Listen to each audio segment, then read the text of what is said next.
following segment sponsored by Dollywood.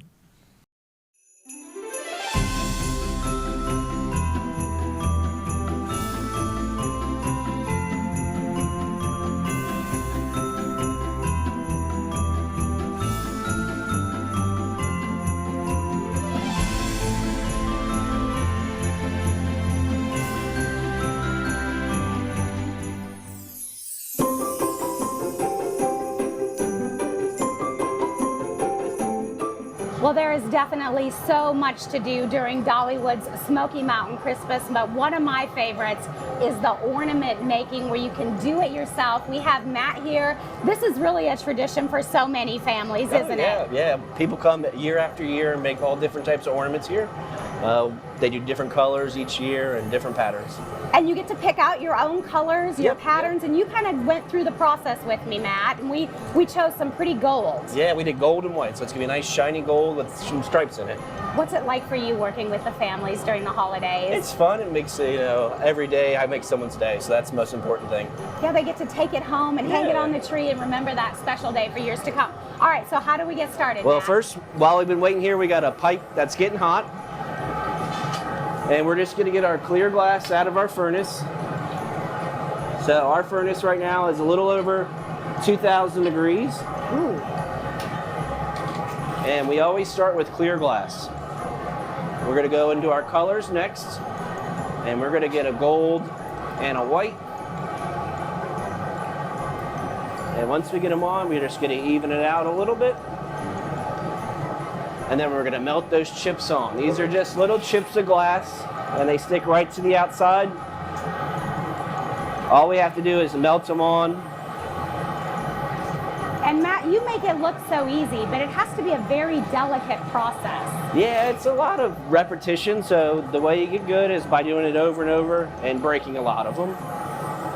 Next, we're going to make those stripes, so we just spin it in place on the table, and that twists it up and stripes the glass. And then we'll twist it up a little more with the shears. And this gets it all the way around. Now that we have our pattern, we're gonna shape it. We're gonna use this cup on the table. It's called a block. And it's gonna make a nice round ball at the end of the pipe. So I'll just roll it on the inside. And there goes our ball. Oh my goodness. I'm going to get your bubble started by blowing some air into the pipe. I'm going to get it nice and hot, and then it's going to be your turn. You're going to start to blow it up.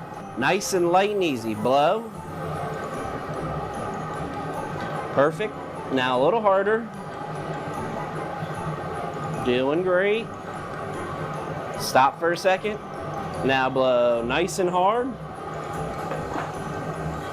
Doing great. Stop. It's a little cold out, so we're going to give it a little more heat. And we'll blow it up the rest of the way. Now, nice and hard. Stop. Stop. And one last time, nice and hard. Stop. Perfect. Nice and big. So while you blew it, I made a crease. This crease is how we get the glass off the pipe. We just slowly cool it. Comes off with a tap. It's going to stick right to the top.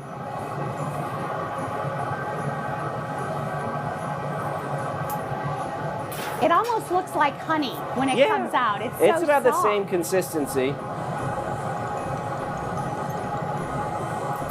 And we're just going to flip it over.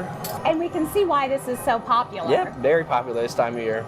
And tell me a little bit about the process when you're blowing up the glass and how that works. Well, while the glass is hot, you can expand it. So you're just blowing your air into it, and it's just going to puff it up and get a nice round ornament. And there it is hanging on your tree for years to come. Yep. Oh my goodness, so much fun. Matt, thank you so much for joining us. Beautiful ornaments, and you can make your appointment, as he said. Stop by and see him first thing in the morning here at your Smoky Mountain Christmas adventure. You can lie and find out more going to the website at dollywood.com. And of course, a big thank you to Matt. Here it is, all the way from Dollywood, the blown glass ornament that we made right there that day. Always a fun tradition. It does book up quickly, so if it is something that you want to do on your adventure to Dollywood, be sure to stop by early and make your appointment and then come back at the designated time. All right, every week when we do our Dolly Days of Christmas, we're going to be giving away tickets. So today's winner of 4 tickets to Smoky Mountain Christmas is right here on your screen. Congratulations to Michael Payne. Michael is of Elizabethton and he wins 4 tickets to Dollywood's Smoky Mountain Christmas. The preceding segment sponsored by Dollywood. The following portion of Daytime Tri-Cities is sponsored by Local Orthodontics. Once again, it's time for our holiday edition of Junior Chef, and we have Garrison Jones with us, a junior from Dobbins Bennett's culinary program. Garrison, good to see you, buddy. Nice to meet you. Appreciate you being here. What are you going to be making for us today? We are making buffalo chicken calzones today. This is a family friend's recipe. Okay. Got it straight from the source. Oh, this is something you've done before? It is, yes. Do you like it? I love it. It's perfect for game days. Because a chef has got to like their own cooking. I love everything I make. Oh, I love that. Strong talk right there. What are your future plans? What are you thinking about doing with your culinary interests and everything in the future? I want to get into like grilling and smoking meat. I think that'd be something cool. Maybe on a restaurant sometime?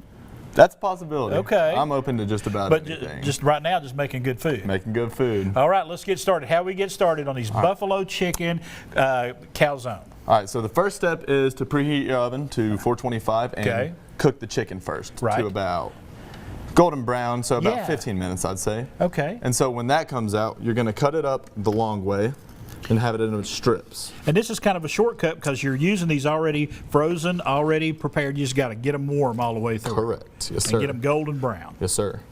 You're going to cut them into strips. Cut them into strips. I usually cut these the long way like this. Okay. That'll be good. Cut them on the diagonal. Yes, sir. Yep. All right, then we're going to open up the pie crust. Okay. Sometimes that's hard to do. Sometimes you peel that thing back and it goes ahead and explodes on you. I'm glad it didn't do that. Oh, there we go. That's a good sound. That's a good sound. That's like popping the cork on a bottle, too. It's a good sound. All right, so you're going to get this pie dough out. Yes, sir. And then we're going to unfold it. Okay. And we're going to thin it out. Just kind of spread it out. Right. Like good pizza dough. Good pizza dough. Yes, sir. Yes. So we're just going to kind of evenly spread it. You know, this one's thin. Right. We're going to throw about half of it onto the pan. Okay, so you're going to put half on and half off. Yes, so we can fold it over. Okay, I got you. Yep. This is where we're going to be working right here. I thought you just missed it. Nope. Good aim, good aim. A good aim. All right. All right. So we got about half of it on. All right. Just make sure it's kind of even and thinned out everywhere. All right. So then we're going to take half the bag of Parmesan cheese. All right. But you're going to use this entire bag. Yes, we're going to use this entire bag. Yeah, but you're going to go in with half of it first. Half of it on the bottom, and then once we lay the chicken and everything down, half on the top. Yeah. Using a good Parmesan. Yes, sir. Okay. Just kind of get it all out there. I like any recipe that has a whole half a bag of cheese in it, to begin with. I like that. Yeah. All right. And now we are going to layer this chicken. Okay. So kind of like this. You're going to want to leave room on the edges so you can fold it over once you have it. Got to leave yourself some room to work. Yes, sir. Yeah. These are big pieces Now, of who chicken. did you learn this recipe from? Jimmy McGonigal. Okay. It's a family friend. They're from Boston. They came down, so he's got the best recipes. He's one of the best cooks I know. Oh, very nice. So every time we have a Tennessee football game day, we go and watch over there. And you know you're going to get something good to eat. Oh, I always know I'm getting something good to eat there. Let's talk about your culinary teacher, Shona. You know, she's on the show all the time, showcasing her stuff. Is she a great cook, too? She is fantastic. He just got an A. I know the answers. Yep. And what are you going on with now? So this is onion powder. We're going to sprinkle this over the chicken. Okay. Just kind of evenly distribute it. You're going to spice it up here a little bit? Yep. I'd say that's about good. Okay. Then we're going to go in with the Frank's Red Hot. Ooh, and really spice it up. Real spice it up. Yeah, I got you. Some buffalo. But it wouldn't be buffalo if it didn't have some hot sauce on So, it. Yeah. So smooth drizzle all the way across. Okay. Uh-huh. Oh, man, that looks really good. Oh, it's going to be incredible. Oh, my goodness. So we've got that. And now we're going to go back in with the other half of the cheese. Okay. We're just going to kind of evenly spread this out. I like it. So, and if need be, you can always use more than one bag. I'd rather have more cheese than less. And you can probably use mozzarella or whatever kind of cheese you like, but you're using Parmesan. I like it. It's just a preference. Give it a little bite to it. Oh, yeah. Yeah. I like that. Okay. Sure. So you got that all on there. Is cooking something that you picked up at a younger age, or just something you've recently done? Or I've kind of always been around the kitchen. You know, around Thanksgiving time, I always cook with my mom and my granny. Okay. They love cooking for. That's a great place to start. Oh, it's some of the best memories I have. Absolutely. All right. So now you're going to fold that over. Yes, sir. We're going to fold this over right like this. Oh my goodness. Bring it over. Yeah. Make sure it's closed. Have a little excess on the edge. And then you're going to fold up the sides. If some of that sauce leaks out, don't worry about it. Yep. Yep. It'll be It's all good. As long as it's closed up by the end, right? It'll be all right. So close it up so it all melts and gets good in there. Yes, sir. So fold, fold. Fold, fold, fold. It's like packaging something up for Christmas. Oh. So you got that? You just folding that over. Yes, sir. Just making a pocket. It's like the biggest hot pocket you ever seen. Really? I love it. Do you like getting in the kitchen and experimenting on stuff? Do you? I love it. Do you? I like baking more than anything right now. Do you? But I'd love to get into learn how to grill and smoke meat. Yeah. I feel like that would be very essential. It is a lot of fun. I do a lot of that myself, and it is a lot of fun. So you've got that all ready to go in the oven. Now it's going to go in the oven, but you got to do something first to the top of it, right? Yes, we got to use the egg wash, but first we go over it with garlic salt. Oh, okay. A little salt. Give it a little more flavor. Yep, not too heavy because it'll come through very, very strong. Yes, it really. A little goes a long way. A little does go a long way. And then we're going to use. What have you got in your egg wash? So this is the egg white. We separate the yolk and the white. Right. And then we put a tablespoon or a teaspoon of minced garlic. Okay.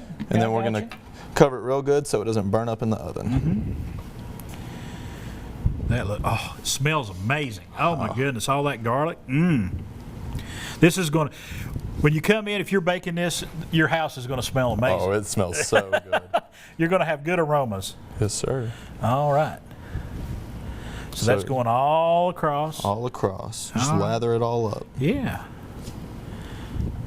That looks really good. So that egg wash, when you put it in the oven, it's going to make it come out. It's going to get golden brown. It's going to get kind of shiny on top. Yep. It's going to give it a good little crunch. It'll get extra cooked. You get all that extra garlic in there. Now, how long you said? 425 for how long? About 13 to 15 minutes. When it starts getting golden brown is when you really want to let it come out. Right. Then you let it sit for about 5 minutes, let it cool down so it'll stay together. I get you. Let it rest for a minute. Yes, sir. Finish cooking, doing its thing inside. Yep. And then you'll cut it up, kind of like how this one is over here. And this is the finished product right out here. Sure. All right. Well, Garrison, that looks amazing, my friend. Yep. And it smells really good. Thank you. I'm sure it tastes amazing. Oh my goodness. What a great, if you're having like a tailgating party, if you're having friends coming over to watch a ball game or whatever, you're having a holiday party, this would be a perfect appetizer right here. Yes, sir, it would. That's usually when we hit it up, and it's incredible. All right. All right. And then the last step is you're going to cut 3 to 4 slits in it just to let it show that breathe. real quick before we let One. you go for the. Got to let some air out. Yep. A little 2, 3, bit. Right. 4. And that's all you got to do. Got to let a little steam out of there. Yes, sir. All right, Garrison. Thank you. Great. Look at that. Look at that finished product out there. Folks, I mean, buffalo chicken calzone. It is part of our holiday edition of Junior Chef. We want to thank Local Orthodontics for sponsoring our Junior Chef program. And we'll be back with more Daytime coming up. The preceding portion of Daytime Tri-Cities was sponsored by Local Orthodontics. Well, we have made our way to the stage here at Barter Theater to give you a little preview of How the Grinch Stole Christmas, the musical. Audiences are raving about this one. You can see the set right here. We're going to go this way toward the Christmas clock and Santa's house, where we're going to find 2 of the actors in How the Grinch Stole Christmas, the musical. Of course, we've got Nick Piper joining us, as well as Garrett Summit, and we want to thank you guys both, first of all, so much for taking the time to talk with us this morning. Our pleasure. Thanks for coming to visit us. A lot of people talking about this musical and just what a performance it is, from little kids to grandma and grandpa having the best time. I mean, I think that's one of the great things about this show and at Christmas time in particular, that kids are laughing just as hard as the adults are laughing, so everybody comes as a family and they have a fantastic time, and we have a fantastic time doing it. It's a circus in here, and it's really fun. I was going to say, what's it like for you when you're looking out and you're seeing all those families having that wonderful time, really interacting? Do you feed off that energy? Yeah, it's contagious. It really is, because it is a timeless story, but our adaptation here is also very unique, very zany, very wild, full of energy. And so I think even though there's a lot to recognize, there's also a lot of surprises. And so feeding off of that with everybody is always very, very intense and very fun. We also have the best Grinch in the history of this show, so yeah. So Sean Campos, of course, doing the Grinch. We have seen the pictures, the costumes. Yep. I mean, really, really fun. Oh my gosh, the costumes are amazing, and our designer Lee Martin went over the top with it, and it's just such a spectacle and so much fun to watch. So yeah, we have a great time every day doing it, and hope people will come out while we still can do it. And of course, you guys both playing Max, different versions of Max, and Max has a lot of personality in this show. Tell me a little bit about the characters you're playing. So I'm old Max, or as I like to call him, Max Senior. Max Senior. Yeah. And Max is the Grinch's dog, and so Max comes back to tell this story. He wants to remember this story and tell it one more time. And then Garrett is young Max, and so we get to watch his journey with the Grinch and see how the Grinch changes over the course of the show. So it's fun. We have a little song and dance number together, and yeah, it's been fun working with Garrett on this role. And what's it like for you playing the young Max? It's so much fun. It's very sweaty. That beautiful costume by Lee, it's very furry, and there's a lot of activity. But it's really cool. We've talked about how in young Max's time of his life, this is his first Christmas that he's ever experienced. And it's also through the eyes of the Grinch, who very famously does not care for Christmas at all. Yes. So that's a really fun thing to experience. And of course, when you're dealing with all of the kids that are out there in the audience, I know Max is one of those characters that they really connect to. Certainly young Max. Old Max is more, but yeah, no, but they. Nick, are you getting used to that? I think so, yeah. No, but it's great because it's his journey that you get to see him take the Grinch on this journey. It's because of Max and what happens, how he shows him the Who's in a different way, that the Grinch changes and finds his heart and finds his Christmas joy. So it's a great show and really fun. And you guys are going to do a little number for us this morning. It's kind of set it up for us. It's called "You're a Mean One, Mr. Grinch," and I bet everybody at home has heard it, so let's hope I get the lyrics right today. All right, well, we're going to let them go ahead and get started. Don't forget, if you want to get your tickets for this one, get them now because they are selling out quickly, ladies and gentlemen. The Grinch slithered and slunk with a smile most unpleasant as he plotted his plot to take every present. You're a mean one, Mr. Grinch. You really are a heel. You're as cuddly as a cactus. You're as charming as an eel, Mr. Grinch. You're a bad banana with a greasy black peel.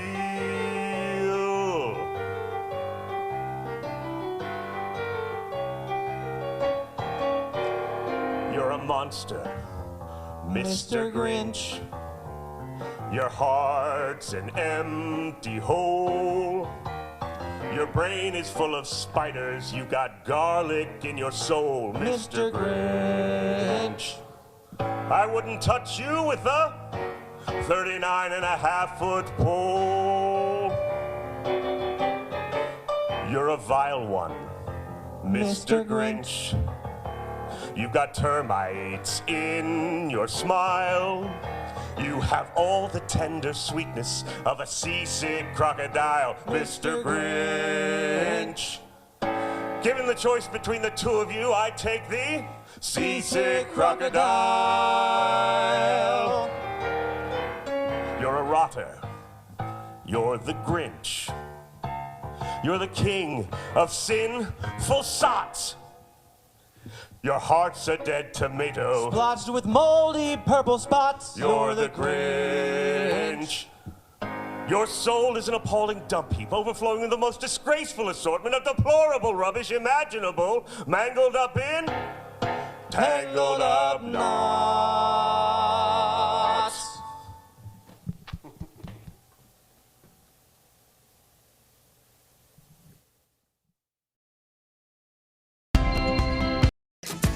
Well, it is Christmas in the kitchen for sure. We have registered dietitian, nutritionist Monique Richard upcycling holiday leftovers, That's right. making new creations. I love that you call it edible joy. Yes. It's true. Because we're making memories and we're using creativity and hopefully we're sharing and caring and all of the good things, right? Yes, and we're not throwing out food. Exactly. We throw out something like 30 to 40% of food produced in the U.S. It's outrageous, right? And so we really want to save money, save our planet, and savor the flavors of the season. Oh, I like Right? that. That was good. And really, I was saying this is almost as beautiful as the Thanksgiving turkey. The Right. wreath that you've made here, this looks Came really out really, delicious. really nice, and it did not take very long. These are crescent rolls. I was reading the back of the ingredients. They're not the most nutritious item, but again, you're having this maybe once or twice a year, so it's okay. So you basically just layering your ingredients of what you had for Thanksgiving. Mashed potatoes, stuffing, turkey, cranberry sauce, and then you're having gravy maybe on the side if you feel like it's a little bit dry. But again, any protein, you could do beef, you could do tofurkey, you could do beans. Wow. You can layer anything, 3 to 4 ingredients, and then just kind of fold the crescent rolls over, bake it, and you're done. That is beautiful. And Yeah. I love that you served it with the cranberry sauce. Yes, exactly. A little extra in the middle, a little herbs for that wreath, feel of the red and green. Yeah, it's beautiful. It came out great. Yes. And then the Brussels sprouts over here, if you've Yeah. got some leftover. Exactly. Make a cold salad. So feta cheese, I have Abingdon olive oil and cranberry pear. White that's one of my balsamic vinegar. favorites. Yeah, so combine that, pomegranates, cranberries, and you have a beautiful salad that's really, really nutritious, high in fiber, potassium, sulfur, which is great for the gut microbiome, immune system. So a really good hearty salad. That looks really yummy. Yeah. And then look at your snowman. Yes, so this is for my friends and family in Hawaii and California. I used to live in Hawaii. Mele Kalikimaka, Merry Christmas. Love it. So this pesto is made with greens that I had left over. So the Brussels sprouts, the arugula, spinach, broccoli is in there. You put some pine nuts, some olive oil, lemon juice, and make a pesto of any greens you have left over. And then the snowmen are just mozzarella cheese balls and tomatoes. Oh my goodness, that Yeah. looks delicious. And it's so cute and so easy. And you just blend up all Yep. of the greens. Put it in the food processor. Yep. Oh my. And now it's the snowmen playing in the grass in Hawaii and California. I don't know, every time you say that word now and sing the song, I can just see Clark, right? Yes. Clark Griswold and his, Yes. Yes, scene. the I swimming love that. pool. I mean, right? It's what you were thinking at home, right? Yes. It's a good one. And looking down, you've done some wonderful things with the fruit left over. And I've already eyed the grapes that you made. They're so cute Yes. in the Christmas tree. Caramel apple, grapes, just put them in caramel sauce, put them in some nuts, and then you've got this beautiful little mini caramel apple. But love- it's a grape. Yeah, and I love the little tree dish that I you know. have. It's very I mean, cute. presentation is so important, and that's one of the things that you take all these wonderful things, and then the way you prepare them and kind of show them off. Yeah. You eat with your eyes. Exactly, and it can be easy and practical, and that's what gets your creative juices going and just makes you think outside the box. It doesn't take very long, and it doesn't take 20 ingredients, but get in the kitchen and do this with your kids, with your family. It's fun. It is fun, and it looks amazing. Thank you. And these pears over here, because of course cranberries, this is their season to Yeah, shine. exactly. Look what you've done with that. Yeah, so you can poach pears. I just baked them at 350 for 20 to 25 minutes. So lots and lots of ways. You can make pear apple chips, lots of ways to have it. Or again, just share it with your neighbors. Get fruit that you can drop off to somebody. These are great to eat just by themselves. 6 grams of fiber, one of the highest fiber-rich fruits. Really? Yeah. Oh, that really, makes me really happy. good. Yeah. Pears right now too are really good. Yes, they are very, very good. It's perfect season to Yep. go. I know that is kind of our go-to fruit in the wintertime, and I'm always surprised at how sweet they are, how Yes, ripe they are. exactly. And something like that also so good in a salad. Absolutely. Yep, that good crispness gives you that good texture, sweet, savory again. Absolutely. Fantastic. All right, and then you've done some fun things with fruit over here. Yeah, so citrus is another thing that's in season, right? So we've got the Cara oranges, we've got a navel orange, and we've got grapefruit, some mint and some pomegranate. And look how beautiful that is as a centerpiece, but also just so easy. So easy. Yeah. And the pomegranates are so pretty in there. They add that color. Yep. Okay, so I have to come over here. Yes, you do. I'm seeing a little toast that we might have to have for the holiday season. Look at this blender, the tiniest blender in the world, okay? And does it work? It works. Stop. Yeah, see? So I've got, so this is an adult beverage. This is cocoa, right? People are always giving you cocoa and peppermint hot chocolate and the spoons and things like that. Use some of that to make a cocoa shooter. So peppermint oil, maybe some Irish cream, and then I've got Tennessee Hills tiramisu. Oh. And then I mix that together, and voila, with some peppermint bark. And I think you'll find it quite delicious. That is yummy. Yes. Even at 9:23 Exactly. in the morning. Hey, That put it is in your delicious. coffee. Right, exactly. Yes, and again, you can make it a mocktail. You can do more of like a frozen hot chocolate if you need to. And then this is my cranberry sauce with cider mixed together. So that's more of a tart cocktail if you want to chase that. That is a mocktail. So safe for kids and all of that. But it's really good because I put apple in my cranberry sauce. So apple, cranberry, orange zest, mix them together, and you've got a great spritzer beverage. Great spritzers. Happy holidays. I love it. Wonderful things. We gotta get these Thank on. you so much. And look, she's got her, it doesn't get any more festive than Monique in the kitchen. So fun. All right, if you would like more information, other recipes, you can go to eatrightrx.com. You can find out more from Monique as well. Thank you so much. Great to have you on the show. Yeah, you're welcome. That Great was to be just here. fun.